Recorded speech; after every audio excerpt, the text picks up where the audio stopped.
Hello, hello, hello. Ito na yung PowerMR na lithium iron phosphate battery natin. 100 amp hour, 12.8 volts. Ayun. 35 minutes, umaandar pa rin. 6,000 lang. 7,000 yung bili ko nito. Pero naka-sale ngayon, 6,000 lang siya. Kahit sa 7,000 na presyo niya, sulit na sulit na.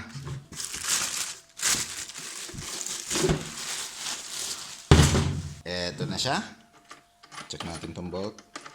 Alam ko natatanggal to, cover lang to eh. Ayan. So, in case lang may malaglag ka, hindi mo mapag-short yung dalawang terminal. Battery voltage, 13.16 volts. I-charge muna natin bago tayo mag-capacity test. Ito yung bago nating charger. 100 amps yung maximum charging current niya. Pero 50 amps lang ang ilalagay natin kasi walang nakalagay. Usually 0.5C naman ang maximum charge rate nito. So sa 100 amp hour, 50 amps yan. Nakalagay ba dito? Recommended charge voltage natin 14 volts. Max charge voltage 14.6 volts. Oh, recommended charge current natin 20 amps lang. Hindi ganun kataas. Tapos max continuous current natin 100 amps. So 0.2C lang yung recommended nila na charge current. Bakit kaya? Malaman natin mamaya yan. Since gusto nating i-test na based sa specifications niya, charge natin ng 0.2C or 20 amps. Which is medyo matagal kasi kapag 0.2C, 5 oras yon. Pag 0.5C ay 2 oras. Set muna natin yung charge current natin. Ang maganda dito, may menu tayo ng mga voltages. Double press yun ang gitna. Ito. And then i-adjust lang natin. Dito tayo sa 50 amps. I-press muna itong gitna. Babaan natin. 20 amps. Ayan. So charging voltage natin 14.6 volts. 20 amps yung charge current. Ayan. Nag-charge na tayo. Sige. Balik tayo mamaya. Ayun, tapos na tayo mag-charge. Ayan, 13.89 volts. Ayan, sinaksak ko ulit. Ulitin natin. Mabilis na siyang umakyat. Pababa na. Ayan, tumigil na. 14.6. Pero I think tumigil siya kasi nag-protect na yung BMS. Tingnan natin kung anong voltage.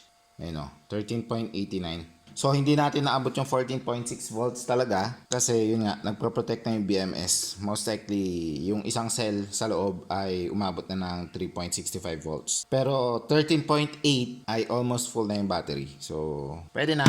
Ika-capacity test na natin. Tingnan natin kung ilang ang power makukuha natin. Ayan, di-detect na ng battery tester natin. 13.6 volts. Discharge natin siya, constant current, 20. Cut-off voltage natin, 10 volts. Ayan, nagdi-discharge na tayo. Balik tayo kapag empty na to. Tapos na yung capacity testing natin.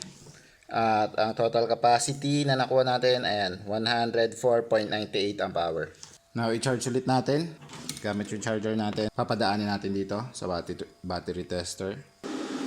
Ayan, i-charge na, 20 amps. Sige, balik tayo pag puno na. Fully charge na ulit. At ang capacity na kuha natin, and 105.2 amp hour. So, yun ang naikarga natin sa battery. So, after natin i-charge kanina, ito yung voltage niya, 13.8.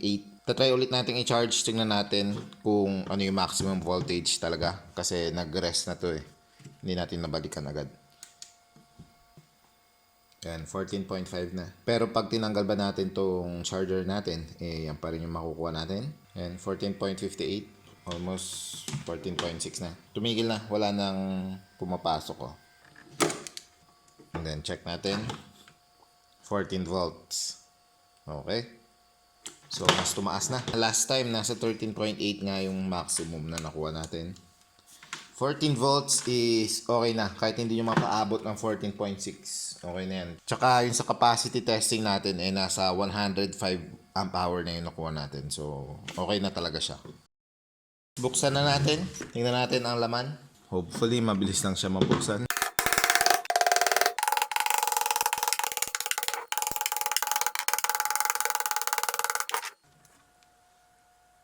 Yes, mukhang madali mabuksan to kasi hindi sealant yung gamit nila.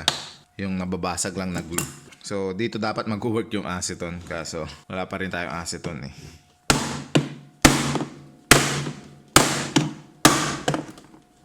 See?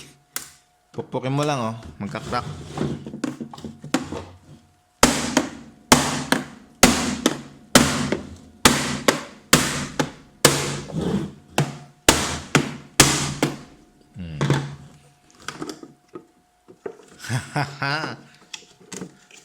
Hindi natin nasira yung case. Ayun o. Nababasag lang kasi yung glue na ginamit nila. Ito yung madaling buksan. Nakita nyo. Pinukpok lang natin para humiwalay lang yung glue. Ito na ang laman niya. So malaki yung case pero maliit yung mismong battery sa loob. So marami tayong space. Ayan. Maluwang. Mukhang JBD BMS yung gamit. Try natin siyang ilabas.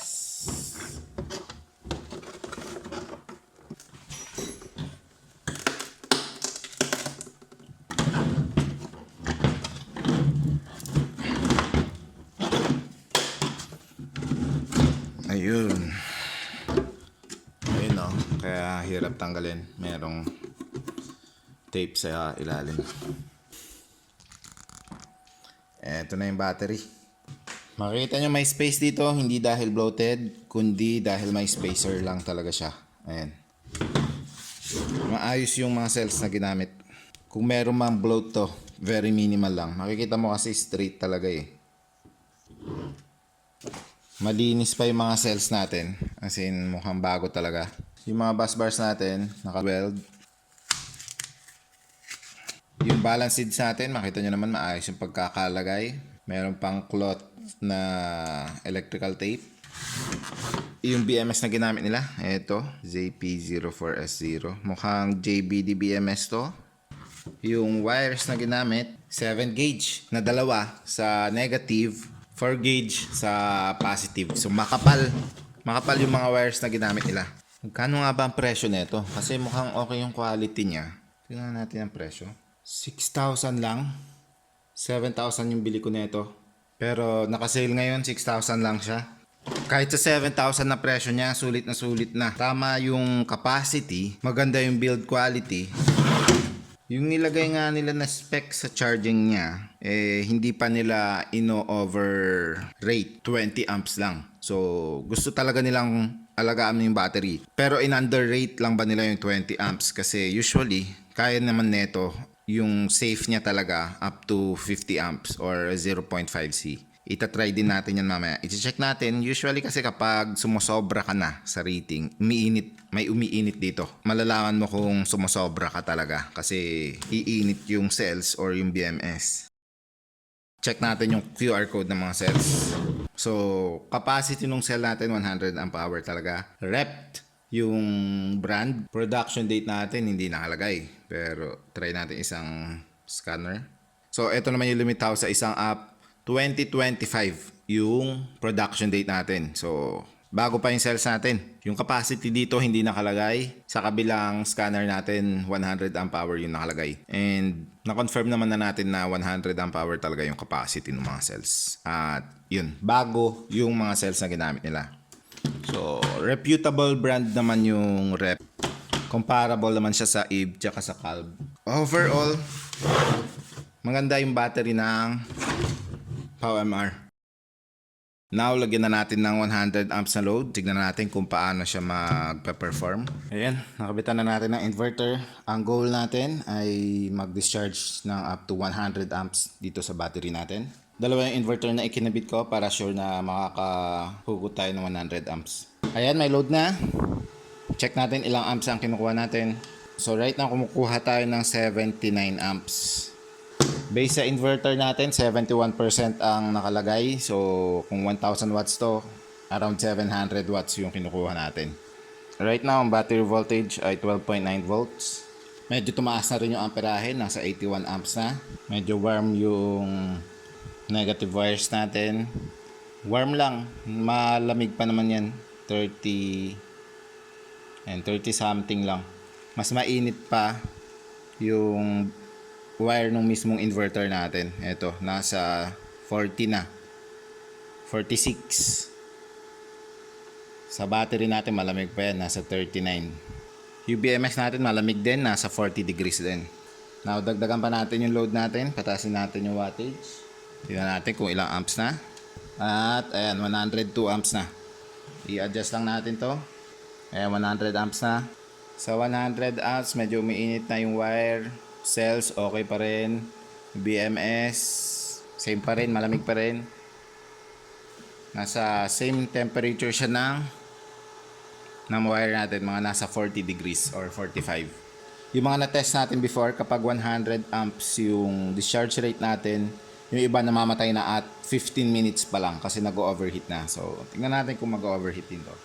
In 10 minutes, ano na ang temperature? 55 degrees, 54 degrees yung mga wires. Yung mga cells, malamig, 37. So, yung wires at BMS pa lang mainit, na acceptable pa naman yung temperature nila. Below 60 pa.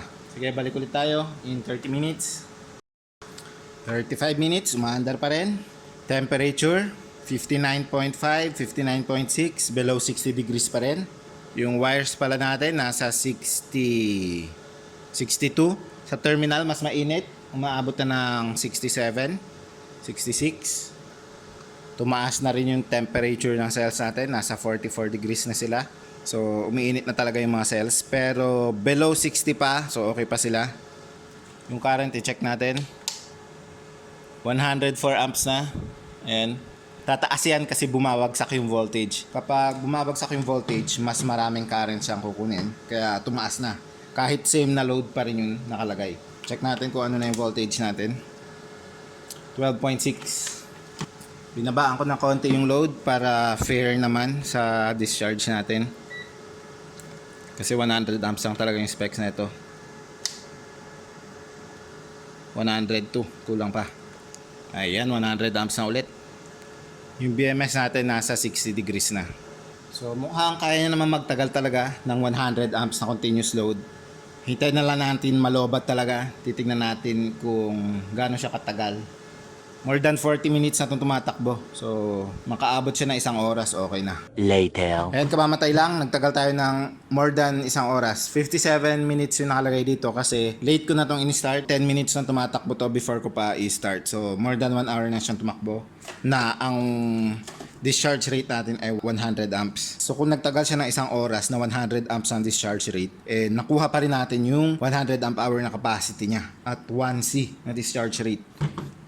Tapos sa mga gustong magtanong ng kung ilang cycles to, based sa manual, kapag 100% yung depth of discharge mo lagi, abot ka ng 4,000 cycles. Kapag 80%, 6,000. So kung 30%, 10,000. Wala namang gagamit ng ganyan. Meron pala, yung mga hindi talaga pang backup lang siya. So hindi mo talaga dinidischarge ng sobra. So abot ka ng 10,000. Ilang years na yan. So yun ay kung totoo tong graph na to. For normal use, i-expect nyo na 4,000 to 6,000 cycles ang maaabot nyo. Gaano katagal yun kung dinidischarge nyo daily? 10 years. So, 10 years ang itatagal. Hindi ko pala napakita. Pero yung temp hindi nagbago hanggang sa mamatay siya. Yung temperature ng cells natin, medyo tumaas na. Umabot na siya ng 50 degrees. Within spec pa rin naman, dapat less than 60 degrees tayo. Tapos yung BMS natin, pinakamataas na nakita natin kanina, 65. Hindi siya umabot ng 100. Unlike sa iba na kapag 100 amps yung discharge rate natin, umaabot talaga, sumasobra ng 100 degrees. Nasa boiling point na ng water. Ito, nagstay lang siya below 100. Next, ay i-test natin i-charge ng more than 20 amps. Kasi nakalagay dito yung recommended charge current natin, 20 amps lang. Wala kasi siyang nakalagay na max charge current. Recommended lang yung 20 amps, pero pwede kayong mas mataas pa dyan kasi yung charging protection natin 105 amps. At itong mga cells na to, most likely, kaya nito talaga ang 0.5C. Pero yun nga, kung gusto nyo nagtatagal yung battery nyo, 20 amps or below 50 amps ang gawin nyo. Ite-test natin ng 50 amps kung iinit ba siya. Pero papalamigin muna natin kasi may init na nga siya ngayon. Kaka-discharge lang natin. Check din pala natin yung pagkakabalance ng cells. So, discharge siya ngayon. Tingnan natin kung pare-pareho ba yung voltages. 2.6, 2.6, 2.6, 2.6. Okay. So, balance yung mga cells. Kaya mataas yung capacity na nakukuha natin eh. Day 2. Ayan, malamig na. Nasa 29 degrees Celsius na yung mga cells. Tapos mainit pa yung kamay ko. Ang next na gagawin natin, i-charge natin at 50 amps. Hintay tayo ng isang oras and then tignan natin if anong temperature ng mga cells. Yan, nag-charge na, 50 amps. Balik tayo in 1 hour. 1 hour later. After 1 hour of charging sa 50 amps, tumaas na ng konti yung temperature, 33 degrees Celsius. Hindi naman siya talaga uminit. So, safe to i-charge ng 50 amps. Pero, mas magtatagal lang talaga yung cells mo kapag i-charge mo siya sa mas mababang charging speed. So, now, itest naman natin yung overcurrent protection niya. Based dito sa manual niya, ang nakalagay dito yung primary discharging protection. Kapag more than 110 amps, mamamatay siya in 30 seconds. Kapag more than 200, 2 to 3 seconds. Ang kaya lang natin i-provide ngayon yung 110 amps. So, yun. Hihintay tayong 30 seconds. Monitor natin kung ilang amps. 101 for sure. Sobra 110 na pag tinurn on ko to isa.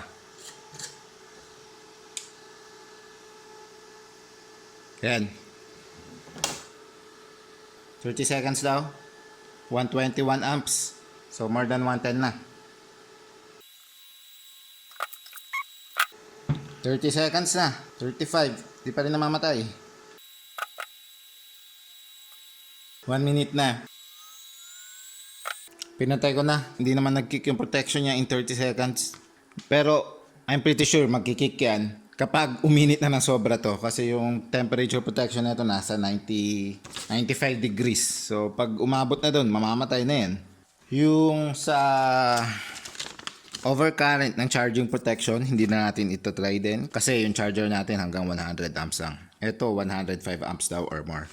Kailangan natin ng isa pang charger talaga. So, ayan yung laman ni PowerMR Lithium Iron Phosphate Battery, 100 amp hour. Yung capacity na nakuha natin, 105 amp hour.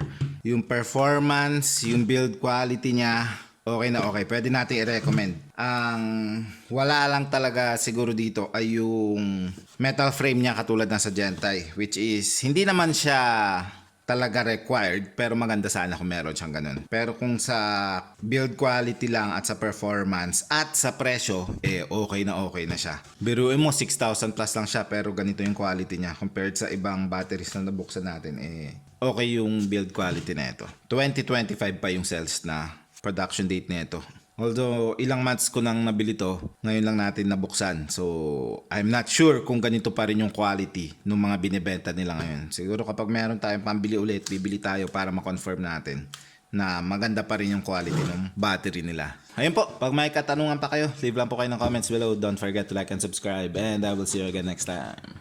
Bye!